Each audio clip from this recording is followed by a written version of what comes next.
Now, for the first two questions, basically we've been integrating pretty trivial questions such as involving just x terms or exponential functions, right? So for the next few questions, let's try something a little bit different involving trigonometry. So for question 3, I've chosen this question. Integrating of say x sine x squared dx, right? So like I said, we will try to let u be the one that is slightly more complex. Either it's the content of certain function or the power of certain function. So in this case, it's the content of the trigonometry function, right? So we will let u be x squared. Du dx is basically 2x. And I'm going to copy the original question again. Now remember, I'm just going to replace it with what was the result earlier on. Now 2x, I can't change it, right? I have to make sure that it's the same as the original question. So what I'm going to do is I'm going to introduce a half here. So half times 2x, basically just x, and x sine x squared dx is the same as the original question. So I'm not changing anything, I'm okay, no problem. So now if I'm going to write it explicitly, this is actually du dx sine, now x squared is basically your u, so I'm just copying down. My dx term will be cancelled out, and I'm left with half sine u du. Right? Integration of sine is basically equal to minus cosine u plus c. So if I were to tidy up, it's half minus half cosine u plus c. I'm just going to substitute back my original u term into my trigo function over here. So it's minus half cosine x squared plus c, and this is the answer. Let's try another one more question on trigonometry, shall we? Question 4. Let's try this one. Integrating of sine x e power of cosine x dx. Now this is a good example because like I said, both are trigonometry functions, so which one do you let u be? Now take a look at this. Cosine x is the power of an exponential function. It's more complex this manner, right? So we'll let u be cosine x, which is the power of e. Let u equal to cosine x, right? So when we do a du, dx is equal to minus sine x.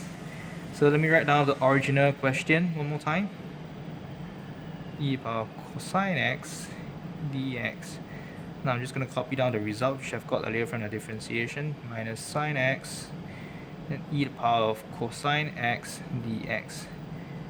Now minus sine x, right, is actually du dx, right? But I can't change any of the question, so I need to introduce a minus sign in front. So when minus multiply with the minus inside, it will just become a plus, which is the same as the original question we have over here. Everything is okay this way. Nothing's changed. So let's proceed. Minus, so if we're going to replace everything explicitly through substitution, it will be just du dx, and e power of, so cosine x is just your u, right? So u dx. Dx term cancelled out. We have minus integration of e to the power u du. Integration of e to the power of u is basically just eu itself, right? Plus c, which is your constant. Now let me just replace it this time around with the u term with what we have over here, which is cosine x plus c. There you go. Pretty simple. Now we've dealt with trigonometry functions, exponential functions. Let us try wrap things up rather with functions involving logarithms, shall we? Let me just clear this paper. Okay, for question 5, okay? let's try this one over here, which I find is a little bit interesting and actually test some of your fundamentals in algebraic manipulation. 2 plus ln x, okay, dx. So as you can see, we always try to let something that is more complex be u, right? So x term is definitely out, but rather this whole bracket term seems to be the ideal choice. So let's give it a shot.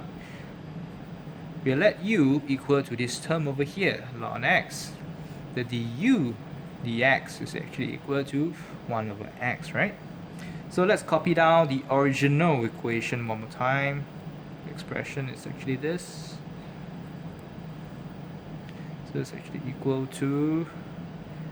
Now, I need to have 1 over x, right? So I will do some algebraic manipulation. Take a look at this x. I can bring it up to the numerator, no problem at all, right? Basically, if I do that, it will just be 1 over x. So let me just write it down this way. And then everything remains the same. Right? I hope you are able to see this. It's no trick. I'm just moving the x in the denominator to the numerator. That's all. So from here on, I can simply do the substitution. 1 over x is just your du dx over everything's your 2 plus ln x is your u term. Okay, sorry about that. Dx, and I'll just do a cancellation of your dx term. You're basically left with 1 over u du, and this is none other than ln u plus c, right? And let me replace the u term with what we've originally substituted. It's ln 2 plus ln x plus c, your constant. There you go. Pretty simple. Now I hope you guys are able to understand some of the concepts which I've gone through today. Drop me a note if you guys have some problems with any of your questions you encountered in school. I'll try my best to help. Thank you so much.